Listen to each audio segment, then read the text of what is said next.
આ મોણો એટલો દુખી આત્મા છે કે ત્યારે તમે કહાની ઓગળો તો એ રહે ને તમે રોવા માંડો. એ તો ના રોવે. પોચ મારી લીધા છે, 3 ઇલાયચી લીધી છે, થોડુંક આદુ લીધું છે. આદુ એટલે એક પાર્સલ આવ્યું છે. એ ભાઈનો ફોન આવ્યો હતો કે તમારું પાર્સલ છે, તો આપણે પેલા છે ને પાર્સલ લઈને આવો અને પછી હું તમને ખોલીને બતાવું કે એની અંદર શું છે.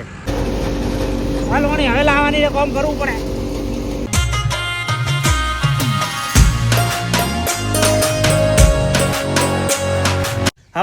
હવાર પડી ગઈ ને હવારના વાગ્યા છે 9.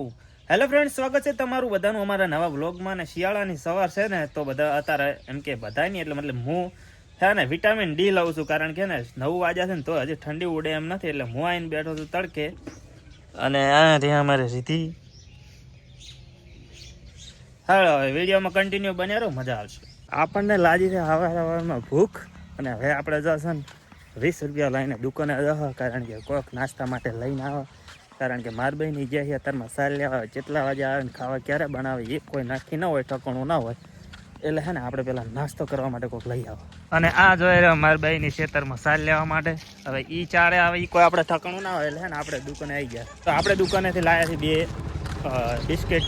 અને છે ને આપણા વર્ષે એક આવ્યા છે મોણો, પરણેલો પુરુષ. અને છે ને આ મોણો એટલો દુખી આત્મા છે કે ત્યારે તમે કહાની ઓગળો તો એ રહે ને તમે રોવા માંડો. એ તો ના રોવે પણ તમે રોવા માંડો, એવી એની કહાની છે.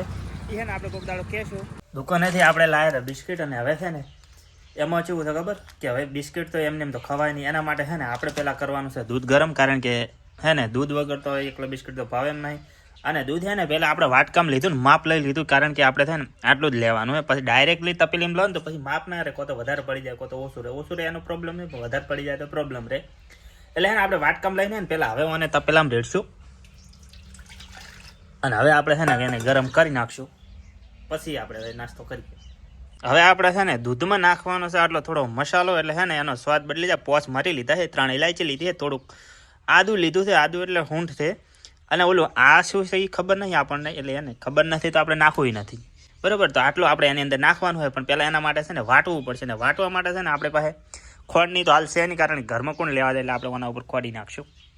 દૂધ આપણું ઉકળીને થઈ ગયું છે કમ્પ્લીટ રેડી. અને છે ને આ બધું મારે બી ઘેર હોય ને તો આ બધું મથવું ના પડે, પણ હવે છે નહીં તો પછી આપણે કરી લેવાનું જાતે. એવું કોઈ નહીં કે આવે ને દૂધ ગરમ કરે, આપણે જાતે પણ કરી લેવાનું. નાસ્તાનો પ્રોગ્રામ છે ને પટાઈ દીધો ને હવે છે ને આપણે ધોઈ નાખે વાહણ, કારણ કે છે ને ત્યારે ખેતરમાંથી મારબાઈ આવે અને એની એવું ના લાગવું જોઈએ કે છે ને વાહણ પડ્યા એ હેઠ પડ્યા જી, કારણ કે છે ને કંટાળીને આવે મોણાને પછી આવું બધું પાળે અને પછી કેવી હાલત થાય વિચાર. એટલે છે ને આપણે પાણી આવી ગયું છે પાછું ભેળું ભેળું. એટલે છે ને હવે આપણે વાહણ ધોઈને ફટાફટ થાય ને આપણે ફટાફટ ઢોરા પાઈ દો. અત્યારના વાગ્યા છે 11:30 ને આપણે છે ને એક પાર્સલ આવ્યું છે. એ ભાઈનો ફોન આવ્યો હતો કે તમારું પાર્સલ છે, તો આપણે પેલા છે ને પાર્સલ લઈને આવો અને પછી હું તમને ખોલીને બતાવું કે એની અંદર શું છે. તો પાર્સલવાળા ભાઈ આવી ગયા છે પાર્સલ લઈને, અને છે ને આપણે ઓપન બોક્સ ડિલિવરી છે, એટલે ભાઈ ખોલીને બતાવશે અંદર શું છે. એટલે આપણે છે ને અનબોક્સિંગ કરવાનું ને ત્યાં આપણે છે ને ડાયરેક્ટ ભાઈ ખોલીને બતાવે એટલે જોઈ લેવું. આપણું બોક્સ કાઢવા માટે ભાઈને છે ને બાઇક ઉપરથી નીચે ઉતરવું પડ્યું. બોલો, હોલ હાટે જડે મેં નથી આપણું બોક્સ. તો અને આપણે લઈ લીધી જે પાર્સલ હતું એ આપણે મગાવી તું બોટ્સના એરબડ્સ. એટલે હવે આપણે ખોલીને જોઈએ આગળ ઘરે જઈને કે જે રીતનું છે બધું. ખાલી છે ને આપણે એરબડ્સ લાવ્યા ને એ આ પાર્ટી હવે ખાલી તમે જુઓ મારા આ નખલ એટલે લખણખોરા છે ને મોમાન છોકરા જો ખાલી અલ્યા તમે તોડી રહ્યા પાસે 1300 રૂપિયા નથી પાસે પછી વજન માં કેટલા જોવા જ છે. આ નટી હા 2.5 કિલો નો તો હશે અંદાજે. એ કેબલ હશે ભાઈ, એમાં તો બીજું કોઈ નહીં હોય. અનબોક્સિંગ થઈ ગયું જો હવે અમારે આ એરબડ્સ આ નટ્યું. ઓહો વાહ ભાઈ વાહ, ચચાર તો ડટ્યું હાશે આલી છે.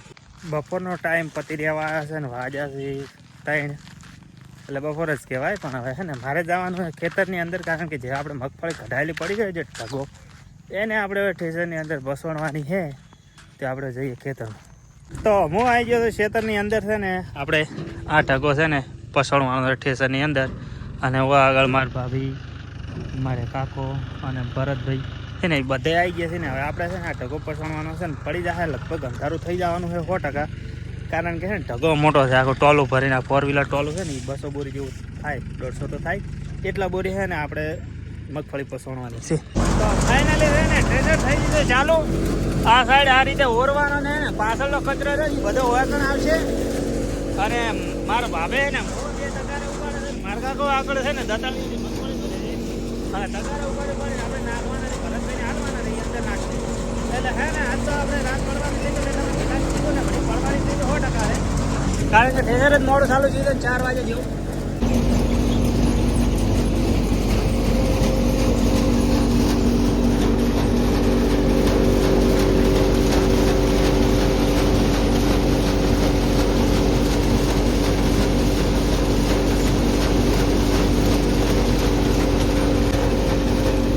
હવે લાવવાની કામ કરવું પડે. ફાઇનલી હે ને આ ઢગો જે કાઢતા હતા ને એ હવે કાઢી રહ્યા છે. અને છે ને હવે હાલત જોવા મારી ભૂત જેવા થઈ ગયા છે. અને હે ને હજી કેટલા વાગ્યા બતાડજો બધા. 10:18 હેલો કોણ ચાલો કેટલા વાગ્યા? આવજો આ કાઢો ફોરવર્ડ. 10:18 થઈ જો હારો છે ને 10:18 થઈ ને તો હજી બધે છે ને કાઢા વગર મારા ભાભીની હાલત જોવા પુગલાજી છે. હા આ બધે આ કાળી મજૂરી કાળી રાતની કાળી મજૂરી કહેવાય. અને હે ને ભૂખ લાગી છે ને હાલત તો આવી થઈ ગઈ છે ને કંટાળો આવે છે બહુ. હવે આપણે ફટાફટ ઘેર જવાનું છે ને, પેલા તો નાવાનું છે ને પછી ખાવાનું છે. ખાઈ ગયા ઘરે હે ને હવે આપણે આ બધા ખાય છે ને આપણે બી ખાવાનું બાજી છે. કારણ કે ને આપણે થાય છે પાણી ગરમ આ સાઈડ. અને આપણે છે ને નાયા વગર આપણને કોઈ ભાવે એમ નથી. કારણ કે હાલત એવી છે કે ખાવા બેહું તો વાટકામ શેપટ પડે એમ છે.